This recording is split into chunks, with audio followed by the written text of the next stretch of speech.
He loved the western wilderness above all else, but worked tirelessly to see it tamed and settled. He earned his nickname slaughtering buffalo by the thousands, then helped save them from extinction. He acquired great wealth, yet died penniless.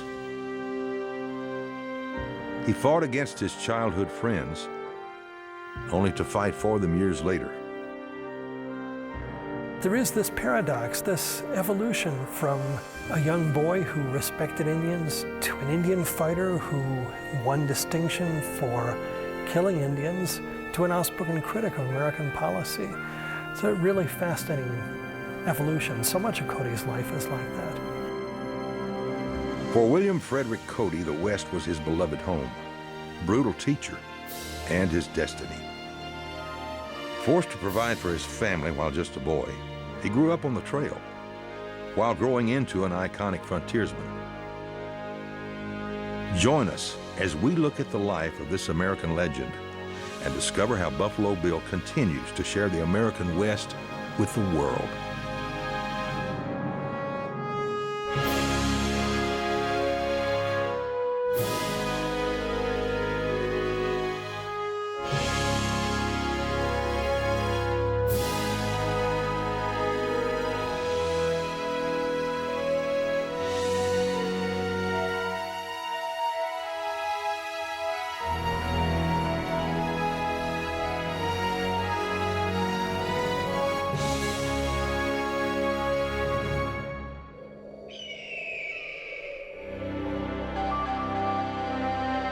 All my life, it has been a pleasure to show its beauties, its marvels, and its possibilities to those who, under my guidance, saw it for the first time.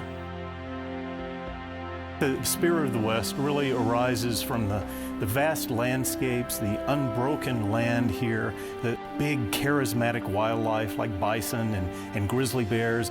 All of that really captures the lure of the West. The human history also arises and is really grounded in those vast landscapes, the rugged, majestic mountains, all the way down to the plains and high deserts and basins. Each has its own mystery and its own secrets. The great American West. It was an untamed land, unbelievably beautiful and vast, luring crowded Easterners with the promise of adventure, untold riches, wide open ranges, and a new beginning. Mesmerized by tales of legendary frontiersmen, the likes of Jim Bridger, Kit Carson, and Wild Bill Hickok, they were drawn westward like moths to a flame. But it would take a buffalo hunter and scout from Iowa to bring the vanishing West to the rest of the world. Today, the historical center that bears his name is once again bringing visions of the American West to Nashville and beyond. This unique exhibit, now at Cheekwood, brings this bygone era back to life. We realized that bringing the spirit of the American West to Nashville would really be so much better accomplished if we could bring all the museums of the Buffalo Bill Historical Center. We brought a sampling from each one of their museums so that people can experience the Wild West in a number of different ways. These masterworks of art, apparel, arms, and antiques stand as a testament to brave men and women of conflicting cultures who struggled against adversity and each other on America's vanishing frontier.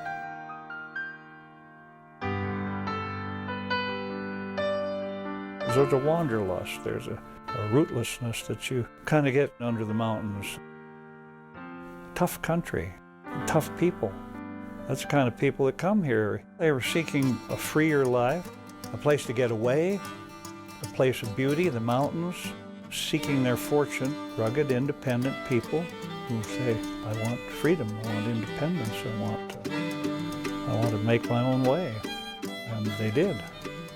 Among those rugged individuals was an Iowa farm boy whose name would become synonymous with the West.